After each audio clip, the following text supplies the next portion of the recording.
So yeah, it's true. I always speak at South by Southwest, and apparently it's become like psychically necessary for me to show up with the closing benedictions. Yeah, even when personally I'd much rather be watching Deadmau5 and Richie Hawtin talk about techno music. Really sorry to miss that, but you can't do everything. And this is, it's like an exorcism, it's like kind of a ritual cleansing. So if you've ever been to one of these Sterling speeches at this event, you probably know the routine. I'm going to complain a lot. And generally there's also some kind of weird gimmick in the speech. So, let me get the gimmick out of the way, like first thing, I'm in costume. Right? Yeah. I'm in costume. This is my costume as the visionary in residence for the Center for Science and the Imagination at Arizona State University. Obviously, it's an Arizona State sweatshirt I'm sporting here. ASU, if you don't know it, it's one of the biggest schools in the American Southwest. It's about the size of UT Austin here. These sleeves are all blasted with laser cutter holes because, I've been messing with the hardware. These are processing bubble packing holes for you code art fans in the audience. That's where the patterns vary on each sleeve. I also have a Arizona bolo tie figurine here. This is a 3D printed, scanned Bruce Sterling. You can't actually see it, but I had my entire body scanned at the eMERGE conference in Phoenix a couple of weeks ago. Then I drove over here to Austin direct from Phoenix. 3 peaceful days out in the stony depths of the American Southwest. That's the theme of the speech this year. It's the Southwest. So I cut these laser holes in the design and fabrication workshop eMERGE 2013, and we'll get back to this adventure later. But first I want to talk about Austin as part of the Southwest, as like a continuum of the Southwest, because, here we are, and obviously it's the Southwest. And I am an Austinite, so I thought I would clue some of our guests in about Austin and the nature of the city. There's always, a newbie wanderer at the event who's like, why is it like this around here? It's so strange, the food, the music.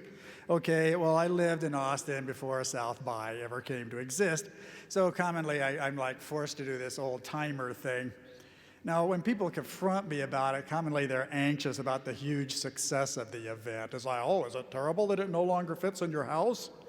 Has terrible harm been done by this huge influx of aliens, every year? Well, no, not really. I mean, some harm is obviously done. It's annoying to the locals and so forth. But I could tell you about the actual harm that truly irritates Austinites, the great Austin grievance.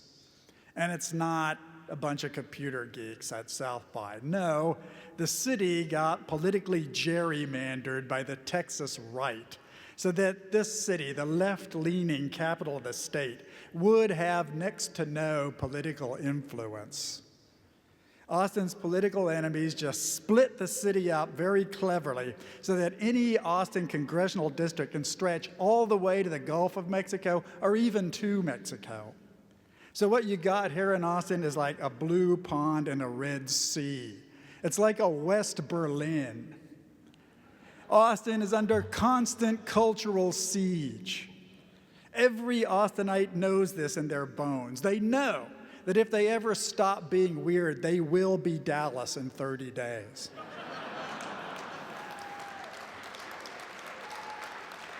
It's not all peach cobbler and microbrew beer around here, okay? When South by Southwest occurs, it's like that awesome scene in Lord of the Rings when the riders of Rohan appear at the gates of Minas Tirith. So, Austinites are not the only people who suffer by this kind of civil Cold War situation. Raleigh is a lot like that. If you've ever been to Raleigh, North Carolina, Ann Arbor is very like that. If you want to know what Austin would look like without this kind of tremendous civil Cold War pressure, Boulder, Colorado. They'd all be Buddhists here, very Zen, very yoga here, unperturbed. If you want to know what the worst case scenario is for Austin, what would happen if Austin actually conclusively lost? Waco. Waco, Texas, the defeated Austin. You know, Waco, Texas used to be the Athens of the Southwest. That was its name. It was an intellectual center of education, of science, art, culture, radical publishing. Yes, in Waco. But the fundies got Waco. They just took it down. They won conclusively. Waco went down with all hands. Even a lot of Austinites don't know that stark truth. It's a kind of subterranean tragedy. There are also subterranean victories in Austin, like the document war between Austin and Houston. You got like Wikipedia, you ought to look that up. It's awesome, amazing. So anyway, I was driving over here through the great southwestern deserts of Arizona and New Mexico, the real deal Southwest. I like it quite a lot. It always has a calming, philosophical effect on me. Very visionary, very blue horizon out there. And normally this is the part of the speech where I really start screeching in indignation. But you know, I don't have to. Because listen to these quotes from Al Gore. When Al Gore was here, what does Al Gore say? Our country is in very serious trouble, but that does not mean I am optimistic. Our democracy has been hacked. American democracy has never been perfect, but more often than not, the will of the people did drive policy. Congress today is utterly incapable of passing any reform of any significance until they get permission from special interests. Now, you know you've got problems when a guy whose party is in power is that mournful and upset. And then there's this other politician who drops by, this Cory Booker guy, big on Twitter. He's getting Sandy hurricane victims to sleep in his house. And he says, here, we're losing truth. We're losing authenticity. We're losing the soul of our politics. Okay, obviously I agree with all that because it's true. But, you know, nevertheless, I feel like these two politicians have stolen some of my best doomer riffs. Especially this guy who should have been president, but turns out to be a futurist instead. Hey, I'm a futurist. I never tried to be president. So, you know, last year I was up here yelling a lot from the podium all about climate change and industry consolidation and youth unemployment and Italian politics. And they're all just as bad now. I mean, all four of those, absolutely as bad. But why repeat myself? Somewhere out in the stony, elemental deserts of the Southwest, it's clean. The weather, always bad. The desert, very matter-of-fact about the worst-case scenario. It's just been there, you know? It's like, this is the desert. There's no water. There's no soil. If you're stupid, you will die really fast here. It's not malicious or tricky about these realities. It's not like the desert is pretending to be a lush tropical island and then it takes all your water away by stealth. There's just no water. You know, the truth is obvious in 10 seconds. So, you know, after this junket at Arizona State being a visionary in residence, so I'm out in Arizona visiting a certain desert canyon. Always wanted to see it, Walnut Canyon National Monument. Walnut Canyon, extremely southwestern place. Happened to have a little civilization in it once, from about 1100 AD to maybe 1250 AD. The most high-tech guys in the Southwest. Now, the interesting thing about these ancient cliff dweller guys is that they were much, much more high-tech than South by Southwest. Because if you're in Austin for South by, yeah, it's pretty high-tech. But it's not absolutely the most high-tech place that anybody has ever heard of, ever.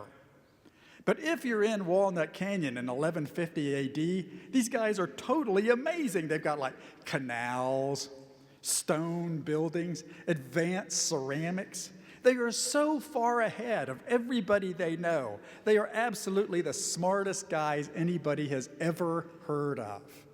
They're the pinnacle of human achievement. They're like the Stone Age Stanford. They're like the MIT of black and white pottery. Now, you know, of course they're not high-tech compared to us today. However, compared to everyone around them at the time, they're just amazingly progressive. This canyon they're in, 20 miles long, 400 feet deep. I saw it. It's very scary. It's amazingly crooked and treacherous. It's full of ambush spots. If you ever try to invade that canyon, any child from Walnut Canyon can sneak up the back way and just drop a big rock 200 feet down straight onto your head.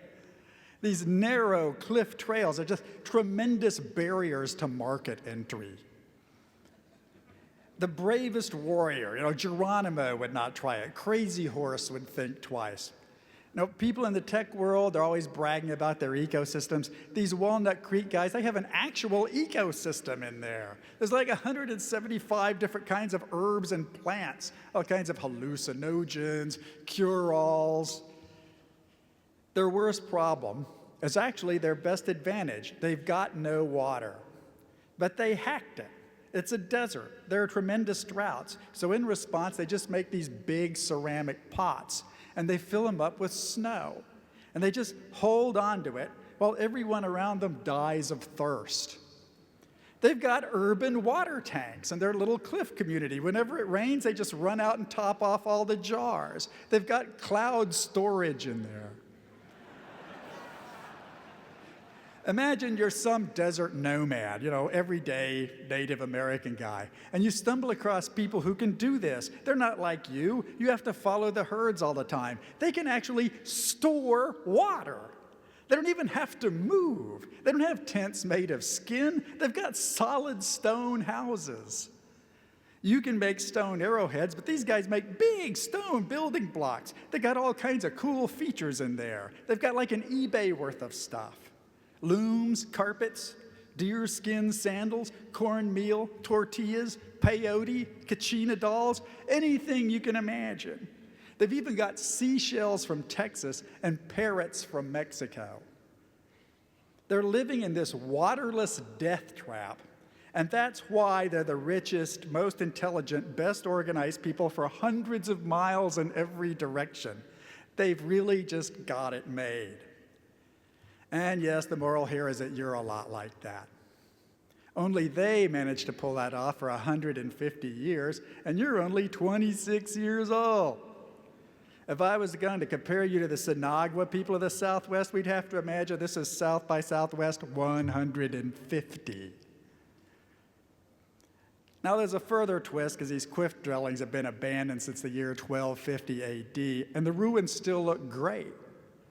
Souvenir hunters ran off with some of the stone bricks, but there's no major damage there. If Sinagua people showed up in Walnut Canyon tomorrow, they could have their whole Stone Age society booted up again in 6 months. Plant the corn and beans, water up the pots. It's very simple, resilient kind of society, whereas your South by Southwest world, very contingent and historically unique and frail. Now, I've been to a lot of these events. This one was okay. It's a normal one now. It's gotten really big now. Yeah, it's like Mardi Gras. A lot of drunk guys now. Nobody could expect to see all of it. You kind of need the Cliff's Notes to understand South by Southwest nowadays. But, the well is by no means run dry. There's plenty of wacky stuff going on. Tons of do-it-yourself manufacturing, 3D printing, wearable technology, disruptive medical stuff, trips to Mars, whatever you like. And I look over the South by Southwest crowd. I've seen a lot of them. You look pretty good for a South by Southwest crowd. There's more foreigners around, Koreans, Germans, Britons, even a neighborhood from London, Hackney. I was super impressed by that, Hackney. Hackney. I mean, that is unheard of global ambition by a district of a town. It's like South Austin had its own presence at the London Olympics. I'm going to take Hackney a lot more seriously from now on. Hackney is a force to be reckoned with. I'll probably overlook the surveillance cameras and their miserable immigration and visa policies. And there was Leap Motion here. There was Google Glass being demoed, all kinds of wearables, touchables, pokables, printables, sociables. What was missing? I mean, where was the empty stone box? Where's the abandoned part? The personal desktop computer. Lots of pads and slates and screens and projectors. Where are the computers? Where's the stone box? I'm a futurist. One of the problems of being a futurist, you learn that things are temporary. Really, stone boxes even are temporary. Plastic boxes, very temporary. I'm temporary. I'm a mortal human being. It's not weird or amazing to have a human lifespan. It's ubiquitous, it's universal. Death. It's just somewhat taboo to dwell on the subject in public. My parents didn't live particularly long. I used to figure I should be a dropping dead around now. Dropping dead, massive heart attack, at the podium in South by, that would be awesome. Imagine how that would look on Wikipedia. So it's kind of disturbing to me to realize that computers are dying, not me, computers are dying off, and I'm actually in pretty good shape. I'm not Ray Kurzweil, I'm not gonna outlive the Milky Way galaxy personally. But I might well be hanging around for some unconscionable length of time, maybe age 90 or something. That would mean South by Southwest 57, and I'd still be tottering up here, having outlived the personal computer, this amazing device, which might appear and even disappear during my own lifetime. And it really seems to be going. I don't think I heard any speaker at any panel here ever use the word PC. Where are they? It's just vanished like the word computer in the name of Apple Computer. Why does nobody talk about them? Because nobody wants them, that's why. Imagine somebody brings you a personal desktop computer here at South by. They're like bringing it in on a trolley. Look, this device is personal. It computes, and it's totally personal, just for you and you alone. Doesn't talk to the internet, no sociality. You can't share any of the content with anybody because it's just for you. It's private. It's yours. You can compute with it. Nobody will know. You can process text and draw stuff and do your accounts. It's got a spreadsheet. No modem, no broadband, no cloud, no Facebook, Google, Amazon, no wireless. This is a dream machine because it's personal and it computes and it sits on the desk. You personally compute with it. You can even write your own software for it. It faithfully executes all your commands. So, if somebody tried to give you this device, this is one I just made the pitch for, a genuinely personal computer, it's just for you, would you take it? Even for free? Would you even bend over and pick it up? Isn't it basically the Cliff House in Walnut Canyon? Isn't it the stone box? Look, I have my own little stone box here in this canyon. I can grow my own beans and corn. I harvest some prickly pear I'm super advanced here. I really think I'm going to outlive the personal computer. And why not? I outlived the fax machine. I did. I was alive when people thought it was just amazing to have a fax machine. Now I'm alive, people think it's amazing to still have a fax machine. Why not the personal computer? Why shouldn't it vanish like the Cliff people vanished? Why shouldn't it vanish like Steve Jobs vanished? It's not that we return to the status quo ante, don't get me wrong. It's not that once we had a nomad life, then we live in the high-tech stone dwellings, then we return to chase the bison like we did before. No, we return into a different kind of nomad life, a kind of Alan Kay world, where computation is vanished into the walls and ceiling, as he said many, many years ago. And then we look back in nostalgia at the personal computer world. It's not that we were forced out of our stone boxes in the canyon. We weren't driven away by force. We just mysteriously left. It was like the waning of the moon. They were too limiting somehow. They computed, but they just didn't do enough for us. They seemed like a fantastic way forward, but somehow they were actually getting in the way of our experience. All these machines that tore us away from lived experience and made us stare into the square screens or hunch over the keyboards covered with their arcane petroglyph symbols, control dingbat that / rm this. We never really understood that. Not really. No, back in 2007, I stood here. I said blogs would be extinct by 2017. Basically gone. There were 55 million blogs at the time. Twitter was just beginning to ramp up. It was hard to believe that platforms would come to exist that were faster and more nimble and more useful than blogging platforms. It's only 2013. Did you see any panels here on blogs? Lots of blogger meetups, big, hot, new blogging platforms for your personal computer.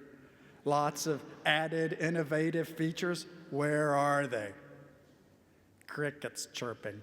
No, I'm a blogger. I'm not crying in my Shiner beer about it. I've got a Twitter account. I've got a Tumblr. I know what Pinterest is. I know they will all last less long than the heyday of blogs. Blogs are like stone compared to these lightweight microblogging platforms.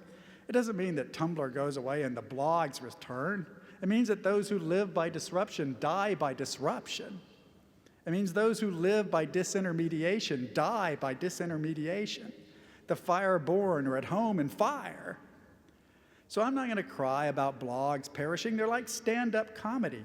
If I'm going to properly mourn something, I will cry about centuries of paper-based literature being disrupted and disintermediated. My subculture world I love so well: Xeroxed fanzines, science fiction, monthly magazines, publishing houses, independent bookstores, newspapers, magazines, libraries, novels. I wrote them. I really liked novels. You may notice I'm not wearing a sweatshirt with the name of a novel on it.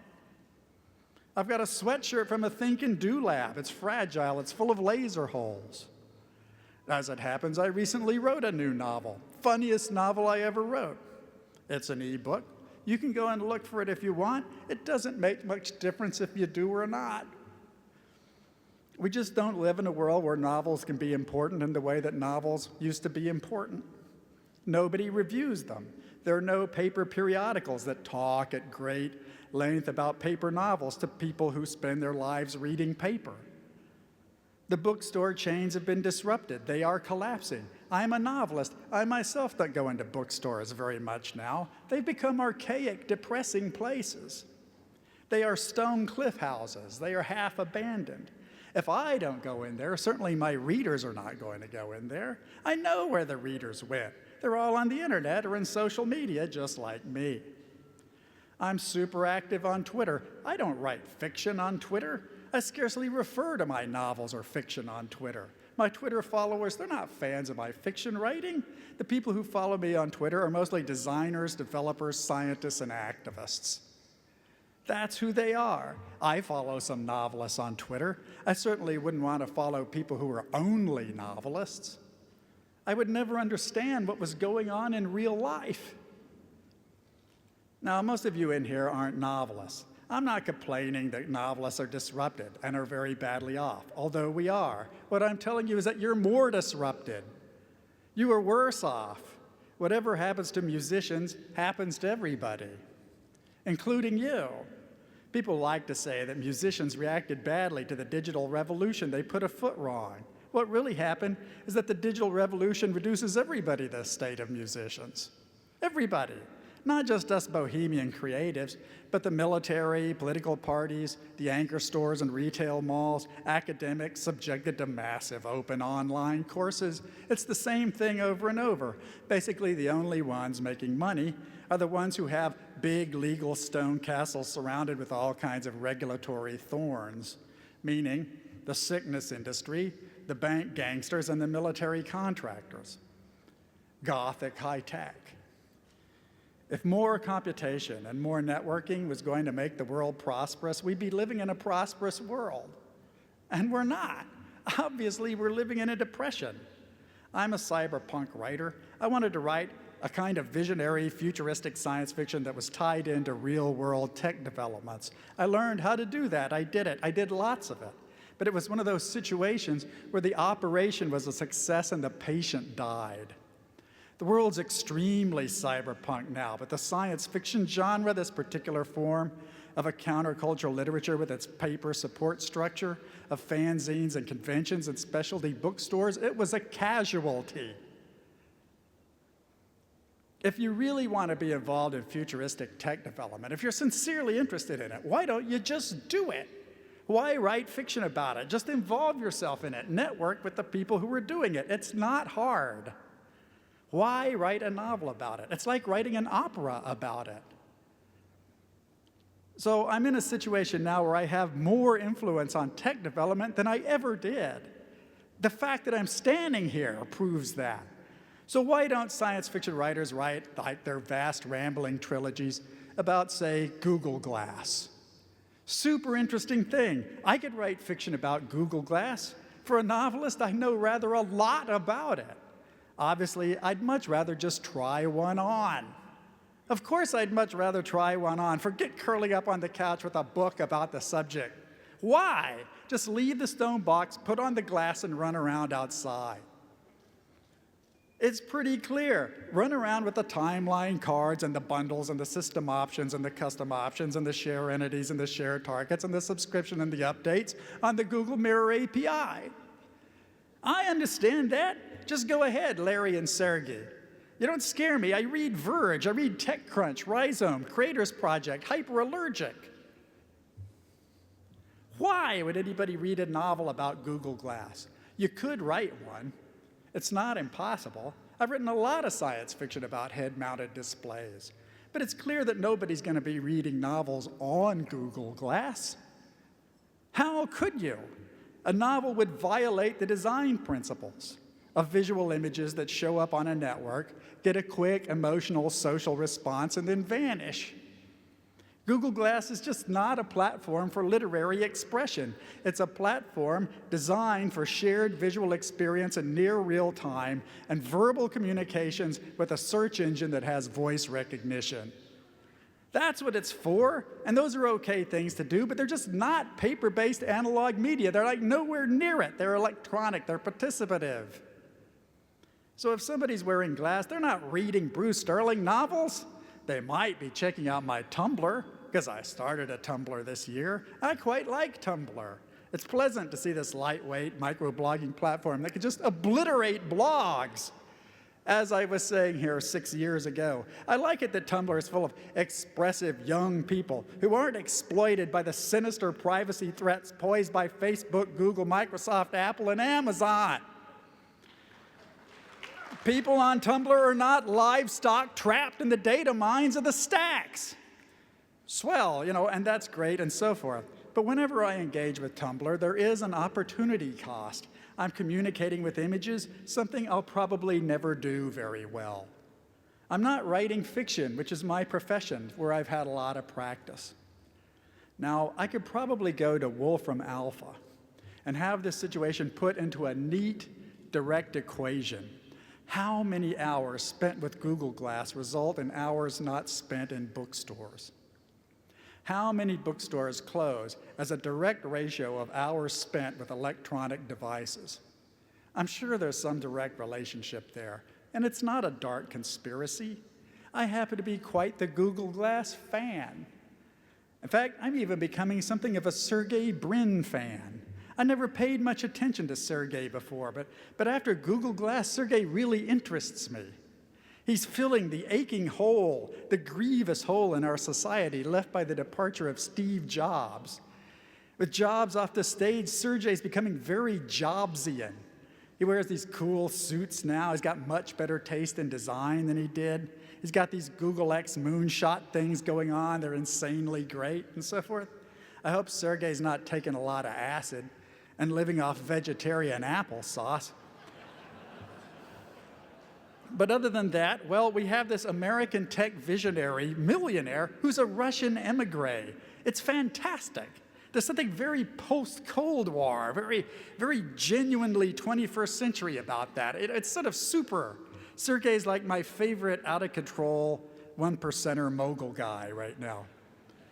Now, people might be upset about Sergey because he's taking this higher public profile these days. He's got the self-driving car and the immortality projects and the pet rocket ships or whatever it is this week. Yes, he's very rich and powerful. Sure, he is. So was Steve Jobs, okay? And he's dead, and he's like a secular saint. Imagine that Sergey Brin's jumping out of his vomit comet with his glass on, and the chute just doesn't open. All the way down to the ground, he impacts, he dies. Just imagine reading the obituaries. The dead Sergey Brin. What a loss to mankind. What a visionary. You know, he gave us so much. A guru of organized world knowledge. What a tragedy that we should lose Sergey Brin, a man who will never be replaced. Yeah, you'd all be crying in your Shinerbach beer about that. So you want my advice? Cut him some slack now while he's alive. He's an extraordinary guy in an extraordinary situation, deliberately doing something extraordinary. It's okay that it's risky and threatening. Now, it's not okay that it disrupted literature, but Google already disrupted newspapers, basically destroyed them single-handed. That wasn't okay. What happened when Android disrupted Nokia, that wasn't particularly okay, but I'm okay with disruption. I've seen a lot of it. I know how it works. I've participated in it. I've personally known people who benefited by it. I've known people who suffered by it. I have seen disruption in music, literature, the arts, entertainment, publishing, the Fourth Estate, the military, political parties, manufacturing, pretty much everywhere except finance, health, the law, and the prison/military industry, which is why they've got all the money now and the rest of us are pretty much reduced to disrupted global peons. Computers were really, truly disruptive. Mobile devices are so radically disrupted that they even disrupted computers. They're a bigger deal than the dead bookstores. We've got guys who own cell phones in this world who can't even read.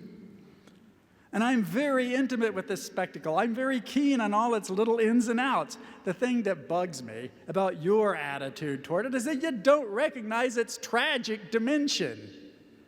This is something literature has always been very keen on, that technology never gets around to acknowledging the cold wind moaning through the empty stone box.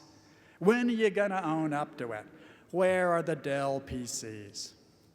This is Austin, Texas, Michael Dell, the biggest tech mogul in Central Texas. Why is he not here? Why is he not at least selling his wares? Where are the dedicated gaming consoles you used to love? You remember how important those were? I could spend all day here just reciting the names of the casualties in your line of work. It's always the electronic frontier. Nobody ever goes back to look at the electronic forests that were cut down with chainsaws and tossed into the rivers. And then there's this empty pretense that these innovations make the world better. This is a dangerous word. Like, if we're not making the world better, then why are we doing this at all? Now, I don't want to claim that this attitude is hypocritical, because when you say a thing like that at South by, oh, we're here to make the world better, you haven't even reached the level of hypocrisy. You're stuck at the level of childish naivete. The world has a tragic dimension. This world does not always get better. The world has deserts. Deserts aren't better. People don't always get better. You personally, once you're over middle age, when you're becoming elderly, you don't get better every day. When you are elderly, you are in metabolic decline. Every day you get worse. It's the human condition. It's a simple truth. It is fatuous to think that culture or politics or society or technology always get better. It's just not true. And it's certainly not true right now. Since the financial panic of 2008, things have gotten worse across the board. The austerity is a complete policy failure. It's even worse than the panic. We are not surrounded by betterness in 2013. By practically every measure, nature is worse. Culture is worse. Governance is worse. The infrastructure is in visible decline. Business is worse. People are living in cardboard in Silicon Valley. We don't have even much to boast about in our fashion, although you have lost weight. And I praise you for that, because I know it must have been hard. We're living in hard times. We're not living in jollyboom.com times. And that's why guys like Evgeny Morozov, who comes from the miserable country of Belarus, gets all jittery and even fiercely aggressive when he hears you talking about technological solutionism. There's an app to make that all better. Okay, 1 billion apps have been sold. Where's the betterness? Things do not always progress, and the successes of progress become thorny problems for the next generation. They don't stay permanently better. Our value judgments about what are better are temporary. They are time-bound. When you overuse the word better, it's like a head fake. It's a mantra. You don't have a betterometer. You can't measure the length and breadth and duration of the betterness. Better is a metaphysical value judgment. It's not a scientific quality like mass or velocity. You can't test it experimentally. We don't know what's better. We don't even know what's worse, which is good. Every cloud has a silver lining. Google doesn't want to be evil, that they don't have an evilometer. They don't have an evil avoidance algorithm. I can already tell you what an evil Google Glass looks like. Nobody mentioned it, but it's stunningly obvious. You just take the 4 glass design principles and you reverse them. You use software that was not designed for glass. Buggy, abusive software, stuff that breaks up or jams or just fails to display. You grab fiercely for attention. You disrupt the user's day. You send the user stale, useless information. You do freaky coding that breaks or hacks or pwns the device. And why do I know these things? Because they're already present in Android right now. You don't have to see into the future to recognize this. That's not a prediction. All you have to do is abandon your naive pretense that every deployment of technology is necessarily an advance. It isn't true. If I'm a huckster in Ghana who is spamming you through Google Glass, for me that situation is better. I'm not your pal. I'm an adversary. I'm out to rob you. The Russians, they used to want to blow up Stanford. They didn't want to send us Sergey Brin. They were not our permanent enemies. They were not always bad. Anything that's good for us is bad for them. It's not true. If you're fixated on betterness, you might lose hope when good goes to the bad. You might even lose hope when bad goes to the good, because it leaves you at sea, because you were living in illusion. You were living in illusion. So back to the Southwest. Arizona State University, where we had an event called eMERGE #2, the future of truth. Love this, future of truth. Naturally, it was an event about truth, and so people at this event spent all their time making stuff up. I was thrilled by this approach because they weren't doing it in any traditional science fictional way. It was much more of a design fictional think and do lab kind of way, which accounts for the 3D printing and the laser holes. It was a way anybody in this room would have recognized, especially if you were outside our stone box here at the convention center and you were out in the maker tent there in the dirt with the fold-out tables under the tent fabric. You may have noticed a flag inside that tent had like a declaration of principles. I love those. Always love declarations of principles. It's not that I obey them. I'm just glad to see them. So those were principles from Joey Ito, who's the recently appointed head of MIT Media Lab. Great guy, Joey Ito. I always benefit from listening to him, take him totally seriously. His sister, also awesome, Mimi Ito. She's an anthropologist, an impressively wise and kindly woman. I think the world of her. I would trust her with the kids and the car keys. So Joey is complaining in an interview about how disrupted our world is. He gets it. Favelas everywhere, chaotic. So he's going to media lab his way out of the situation. He's invented some principles, he says. 9 or so principles, he says, to work in a world like this. Number 1, resilience instead of strength, which means that you want to yield and allow failure, and you bounce back instead of trying to resist failure. And principle number 2, you pull instead of push. That means you pull the resources from the network as you need them, as opposed to centrally stocking them and controlling them. And number 3, you want to take risk instead of focusing on safety. And number 4, you want to focus on the system instead of objects. And number 5, you want to have good compasses, not maps. And number 6, you want to work on practice instead of theory, because sometimes you don't know why it works, but what is important is that it is working, not that you have some theory around it. And number 7 is disobedience instead of compliance. You don't get a Nobel Prize for doing what you were told. Too much of school is about obedience. We should really be celebrating disobedience. And number 8, it's the crowd instead of the experts. And number 9, it's a focus on learning instead of education. And he concludes, we're still working on it, but that's where our thinking is headed. So I put that on my Tumblr. Thought it was kind of nifty. People went nuts. The crowd loves that. Even if the experts don't love it, obviously. Super popular set of things. Let me point out the difficulty with this approach, although I respect it very much. And I even understand it as like a description of my own practice, something I've been doing for a long time.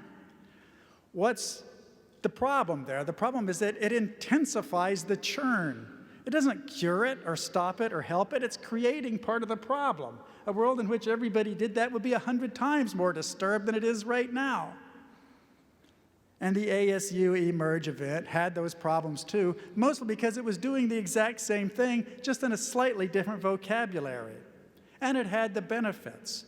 What was going on there? We had a bunch of multidisciplinary groups together. We're like trying to get reality, the truth, to emerge from the shadows of futurity. How can we make something emerge from obscurity? Well, instead of describing it or writing white papers about it, we're gathering together and we're trying to personify it. We're trying to experience it. It's like experiential futurity, public testimonies. Groups are getting up on stage. They're faking court trials. They're conducting fake funerals. There are dancers in costumes. It's like TEDx with cosplay. And I was looking at it like, why are these dancers here? Like, why are we surrounded with dancers? I want more dancers now. I think we should have like lots more dancers, like a Mardi Gras of dancers. There ought to be like plastic beads, you know, décolletage. And these are lawyers, philosophers, journalists, ethicists, ethnologists, humanities professors, even some musicians have shown up. God help them. I pity them. And they're gathering together with these hardware objects, the laser scanners, the 3D printers, glass-making equipment, leather-making equipment. And they're making things. They're like making weird objects. They're like trying to make objects that somehow personify a future experience. Here's my souvenirs, my laser-shredded ASU hoodie, my bolo tie that's a 3D scan of my own body. I really learned a lot. I mean, I'm intimate with lasers now. I get them like I never got lasers before. I understood lasers now without any danger of an education. No PhD in lasers, I'm just like very hands-on with them. They've kind of like emerged from the shadows of laserdom for me now. I know what they smell like. And, you know, what's the difficulty here? Well, I'm actually very much in favor of this. I think it's a super modern thing to do. It's like something anybody in this room could do, and it's something that's very typical of our times. However, just because it's interesting doesn't mean it's good. Like, this figurine is actually kind of tacky. If you like took it and tried to sell it, it'd be like this weird plastic gimcrack thing. And this hoodie's like full of holes. Obviously, it's going to fall apart. It's not going to serve the purpose of an actual hoodie. It's more of a diegetic prototype. It's literally a stage costume. And I can no longer use it for its original function. It's been disrupted. I mean, it's a thing with holes in it that like looks cool, but doesn't really work. It's like rubbish, or it's like chindogu, if you know what those are. There's a Japanese term for unuseless objects, kind of objects that are like conceptual jokes but lack a function, or the crueler term, which is crapjiks. And a crapjik is what happens when you give somebody access to cheap means of production, and they just start lolcatting with physical objects. They're just emitting jokes as real things, you know, and they're like crap and they can't be sold, and they basically have the same value as any other content of the internet. They just happen to be made of plastic or butchwood or foam core or concrete or whatever you've managed to drag into the means of production. And other people didn't have crapjiks, but they didn't have lolcats either. And we have both crapjiks and lolcats. We've got them in like enormous hordes at the Center for Science and the Imagination at Arizona State University, which is kind of a media lab without the media, kind of a media lab for humanities guys. a very 20-teens institution. I really wish them well. I think they're like a new thing. They're doing important work there. I want to help them. I'm on their side. But I worry about the clumsy practices and the trashy aesthetics. Why don't we have thoughtful practices and well-considered aesthetics? I mean, we should at least aspire to that. We shouldn't settle for like cheesy alpha rollout rubbish just because we know we can do it. Making objects, which are objects, but they're not useful, they're not user-friendly, they're not easy to maintain, they're not even cheap, because although this was cheap, it wasn't cheap to fly me in and put me up at taxpayer expense in Arizona State University. They're conversation pieces, because, I could talk about laser holes all day. They're thought experiments, because, it's interesting to think about scanning yourself and outputting yourself. They're a kind of absurd props in an absurdist theater. You're like making a lawyer confront a 3D printer and actually print something. And they're very modish in our very gadget-centric decade. I mean, we really kind of dig it about the boxes. And it's also in the Southwest. That's where it's happening. It was happening in the state of Arizona, the reddest of the red. It's like Phoenix as a center of the avant-garde. And they're really doing new things there. And Phoenix was once a dead city. Not just cliff dweller guys, but a whole river valley of guys, like tens of thousands of people settled the Phoenix River Valley. And they went away. And when they came, the other settlers, they recognized the ruins of this ancient civilization, and they built another town on it, and that's why they named it Phoenix. It was a dead town with dead canals. That's a new town with the same water management problems. And what we're seeing there at Arizona State, and what we were seeing in that tent, is like a new method of inquiry, which is rising on the disrupted ruins of older methods of inquiry. And in conclusion, how can we get past the wow factor? How can we really inquire with this? How can we treat it with moral seriousness? I think the first step, really the proper step, is to accept that our hands are not clean. We don't just play an experiment, we kill. When you disrupt the stone box goes empty. It's not merely irritated or disturbed. It's dead. It's dead media. It's dead. It's been killed. And to be a Phoenix, you have to admit your complicity in the BBQ Fire. It's your fire. It's not somebody else's. Yes, we killed the past.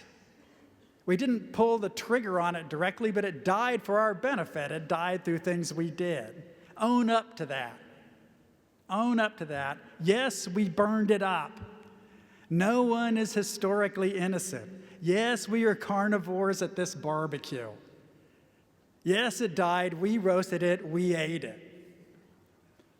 And the saving grace here is that we eat what we kill. Go on, eat it. Don't pretend to be the child bride in white lace who thinks that babies are found under the cabbages. You're not that young. You're 26 years old. You got to be slaughtering the hog of the 20th century, roasting it over a bonfire. Live up to it. Come on. To kill it and pretend that that was some kind of accident, that is shameful. To kill and eat it is fierce, but it's honorable, because you're taking the substance of the past and making it part of yourself. You are giving it new form and allowing it to take flight. The past is ablaze, the sky is full of smoke, but the phoenix takes wing. The phoenix is a desert eagle. The phoenix is a bird of prey. So thanks for your attention. See you next time.